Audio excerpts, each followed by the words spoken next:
Israel और Palestine conflict है क्या?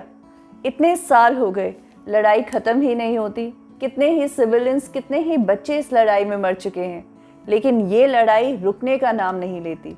मैं इसके बारे में पढ़ रही थी तो एक बड़ी कॉमन चीज़ मिली इंडिया के कश्मीर को लेके पाकिस्तान के साथ कॉन्फ्लिक्ट में और पैलेस्टीन के कॉन्फ्लिक्ट में। मैं आपको बताती हूँ। उस वक्त ब्रिटिशर्स ने उसे लैंड ऑफ अपॉर्चुनिटी समझा और वहाँ पे जो अरब्स थे उनको अपने साथ लिया कि आप हमारे साथ आइए ऑटोमन एम्पायर को हराने में और हम आपको पैलेस्टीन देंगे। ये वादा किया गया। इस वादे को आप याद रखिएगा। ऐसे और भी बहुत लोगों के साथ वादे हुए, वो आपको मैं बताऊंगी। तो ये एक पहली बात थी कि अरब्स को बोला गया ऑटोमन के अगेंस्ट आ जाइए हमारे साथ, आपको पैलेस्टीन दिया जाएगा। ऑटोमन एम्पायर को हरा दिया गया और अब पैलेस्टीन एक ब्रिटिशर कॉलोनी था। आप बिल्कुल वैसे ही समझ लीजिए जैसे इंडिया था।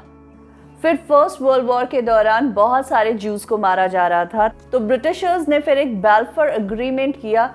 उसमें ये बोला गया कि यूरोप के जितने भी जूस हैं उनको पैलेस्टीन भेज दिया जाएगा। पैलेस्टीन उनकी खुद की जगह होगी। अब ये दूसरा प्रॉमिस था कि जितने भी यूरोप के जूस हैं उनको पैलेस्टीन भेज दिया जाएगा। पैलेस्टीन में ऑलरेडी क्रिश्चियंस रहते थे, मुस्लिम्स रहते थे और ज्यूज रहते थे। आज जो एक रिलीजियस मुद्दा भी नजर आता है, वैसा ब्रिटिशर्स से पहले पैलेस्टीन में कभी था नहीं। ऑटोमन एम्पायर के दौरान क्रिश्चियंस, मुस्लिम्स, ज्यूज सब मिलके रहते थे। यहाँ तक कि क्रिश्चियंस के बच्चे ज्यूज के स्कूल में जाते थे, इंटर रिलीजन मैरिजेस हुआ करती थी, सब लोग अच्छे से रह रहे थे। लेकिन ब्रिटिशर्स की एंट्री होती है तो पहला प्रॉमिस हो चुका है अरब्स के साथ में और दूसरा प्रॉमिस हो चुका है ज्यूज के साथ में। लेकिन एक सीक्रेट एग्रीमेंट भी हुआ। जो बैल्फोर एग्रीमेंट था वो तो एक ओपन अनाउंसमेंट थी सभी को बताने के लिए कि हम ये करने वाले हैं। इस एग्रीमेंट के अलावा एक सीक्रेट एग्रीमेंट भी हुआ, साइक्स-पिकॉट एग्रीमेंट। ये हुआ France, Russia, Britain, kingdom of Italy के बीच में, जिसमें जो ऑटोमन एम्पायर था उसको छोटा छोटा करके इन सभी के बीच बांट दिया गया था। स्पेसिफिकली जो पैलेस्टीन था वो ब्रिटिशर्स ने अपने लिए रखा। तो देखिए अब यहाँ पे तीन चीज़ें थी। पहली बात, Arabs support us, Ottoman empire के अगेंस्ट आपको पैलेस्टीन दे दिया जाएगा।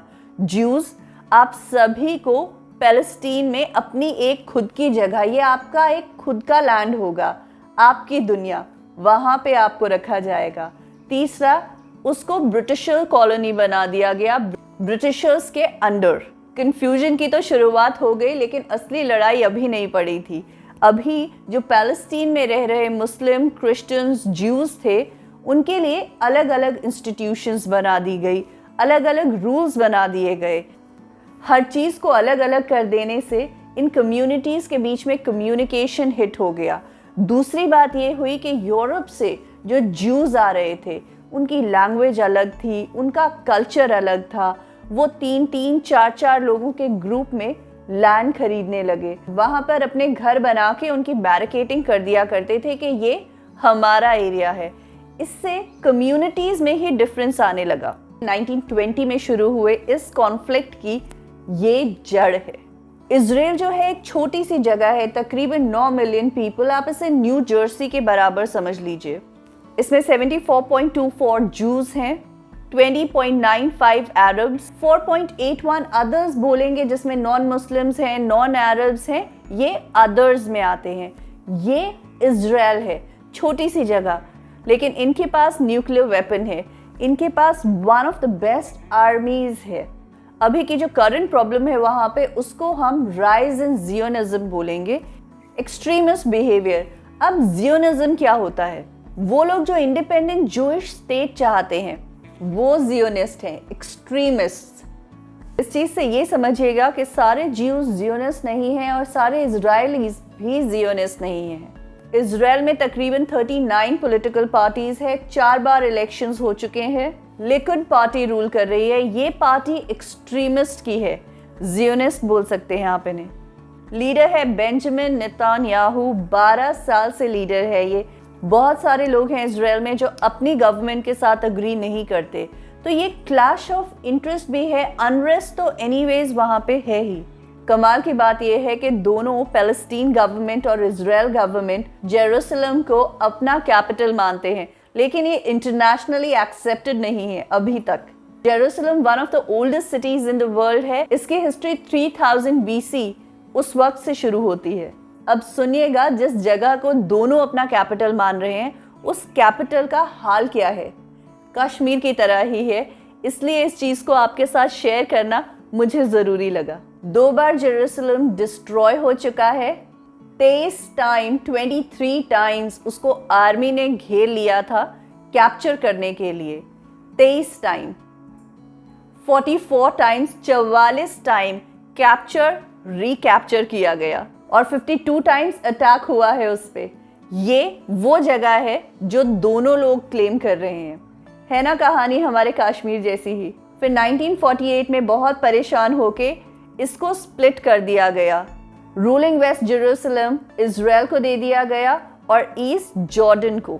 इस सारी बात से आपको ये समझ लेना बहुत ज़रूरी है कि ये जो मुद्दा है ये रिलीजियस नहीं है। रिलीजियस तो इसे बना दिया गया है, ये लैंड का मुद्दा है। देखिए, ऑटोमन एम्पायर पहले रूल कर रहा था, फिर ब्रिटिश कॉलोनी ये बनी, कभी अपना कुछ था ही नहीं। इसलिए ये लड़ाई है कि मेरा घर कहाँ होगा, मेरी जगह कौन सी है, इसलिए ये लड़ाई चलती आ रही है। पैलेस्टीन में इस वक्त हमस की गवर्नमेंट भी चलती है और पैलेस्टीनियन गवर्नमेंट भी। हमस बहुत सारी कंट्रीज़ के द्वारा एक टेररिस्ट ऑर्गेनाइजेशन इसको डिक्लेयर कर दिया गया है। Palestine national authority West Bank को गवर्न करती है और हमस एक छोटा सा गाजा स्ट्रिप को। अंडरस्टैंडिंग से दोनों गवर्नमेंट्स चल रही थी, लेकिन 2006 में लेजिस्लेटिव काउंसिल के इलेक्शन हुए और हमस मेजॉरिटी से जीत गया। उसके बाद से फ्रैक्चर्ड ट्रस्ट हो गया और प्रॉब्लम्स बिल्डअप होने लग गई। सबसे पहले बोला किसने था कि जूस को भी अपना एक नेशन चाहिए। ये बोला था थियोडोर हर्जल ने। ये जूइश जर्नलिस्ट थे। He called for the creation of Jewish state. इनको फादर ऑफ जियोनिज्म भी कहते हैं। ये मैंने आपको एक जिस्ट बताई है और एक पैरेलल सिचुएशन बताई है इंडिया की, कश्मीर की, पाकिस्तान की, जिससे आप बहुत आसानी से पैलेस्टीन की सिचुएशन समझ जाएंगे। पैलेस्टीन और इजराइल का कॉन्फ्लिक्ट एक बहुत कंट्रोवर्शियल कॉन्फ्लिक्ट है, one of the oldest in the world है। इसका सोल्यूशन इतनी आसानी से नहीं निकलने वाला है, लेकिन इसमें यह भी है कि बहुत सारे बच्चे, बहुत सारे सिविलियंस और बहुत सारे लोगों की जान जा रही है, विच इज़ नॉट फेयर। इस बात को इस तरह ख़त्म करूँगी कि जब इजराइल ने अपनी इंडिपेंडेंस को फॉर्मली डिक्लेयर किया था कि वो इसके लिए लड़ने वाले हैं, उसके अगले दिन को पैलेस्टीनियंस ने नबका डे ऑफ कैटास्ट्रोफ कहा था। डिवाइड एंड रूल बहुत पहले से चलता आ रहा है। इसके एग्जाम्पल्स हम बहुत सारी जगह देखते हैं, लेकिन हमें अपने हाथ जलाने हैं। वो एक्सट्रीमिस्ट बिहेवियर हमें भी दिखाना है। मेरा ये मानना है कि असल वजह तो हमेशा ही कुछ और होती है। उसे एक शॉल पहना दिया जाता है रिलीजन का। इससे आप भी बच कर रहिए। Thank you. Stay safe.